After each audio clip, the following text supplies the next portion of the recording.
ɗan Fulani aka bashi anti-aircraft sabuwa full, ana cewa za ka iya harbin jirgin sama yanzu nan. In ka gama interview nan ma zan nuna maka. Ya ce ai ba yanzu na fara ba. Ai dama muna harbowa, wancan ma da an muka harbo shi na soja ne na harbo shi. Wannan kuma yanzu in ya zo wucewa ya ce duk jirgin da zai wuce a yanzu zan iya baro shi. Sabuwa full, an daina maganar machine gun, an daina maganar wace AK-47, an daina maganar gun truck, yanzu an daina maganar drone, yanzu an shiga zancen anti-aircraft. Idan kuma munafunci suke gani alheri ne, tun farkon shekarar farko ta Buhari, ina jin yana da wata 1 ko 2, aka kama wani ɗan Fulani kidnapper, ana hira da shi, yana dariya da confidence, har da zagi. Yana cewa matsiyata ba an taɓa manya suna guduwa Abuja ba, billahi allazi la ilaha illa huwa sai mun bi tsar Abuja mun ci ubansu.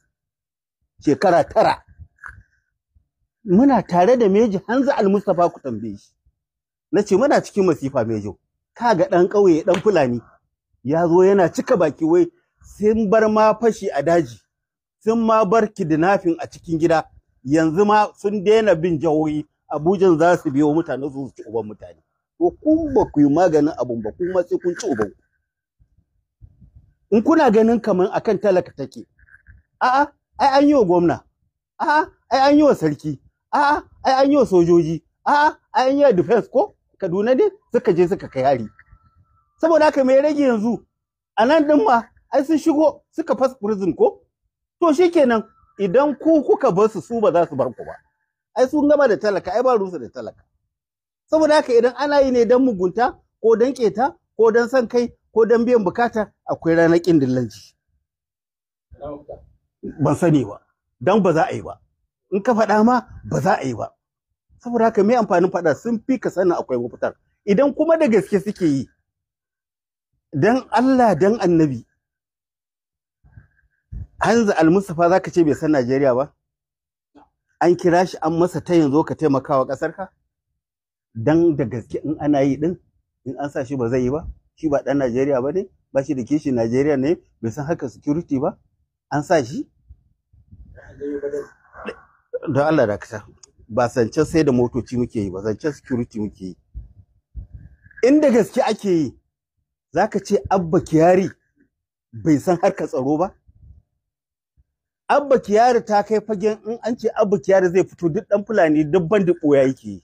Amma saboda ba a so a yi, saboda shugabannin arewa mutanen banza sun lalace, matsiyata, mahasada, marasa son jura, suna kallo Abba Kyari har yanzu yana ɗaure.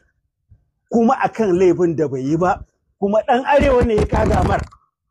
Kuma aka yadda, kuma ‘yan arewa suka yi shiru, sannan kuma wa'annan sarakunan namu da malaman ƙaryan namu da gemu banzansu, da ‘yan siyasanmu munafukai da suka zo suka haɗu, aka zo wai har yau ba mai magana akan Abba Kyari. Amma da yake Allah ya tsine wa ‘yan majalisar albarka, makaɗi aka kashe mawaƙi ɗan ƙwaya a Lagos, yaro ƙarami, har majalisar tarayya aka zo aka yi zama na musamman.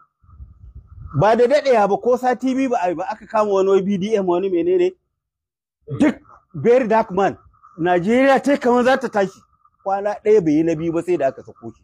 Amma munafukan ‘yan arewa, lalatattun sarakuna, maciya amanan malamai, yau ka ga Abba Kyari ba mai wanda yake magana a kansa.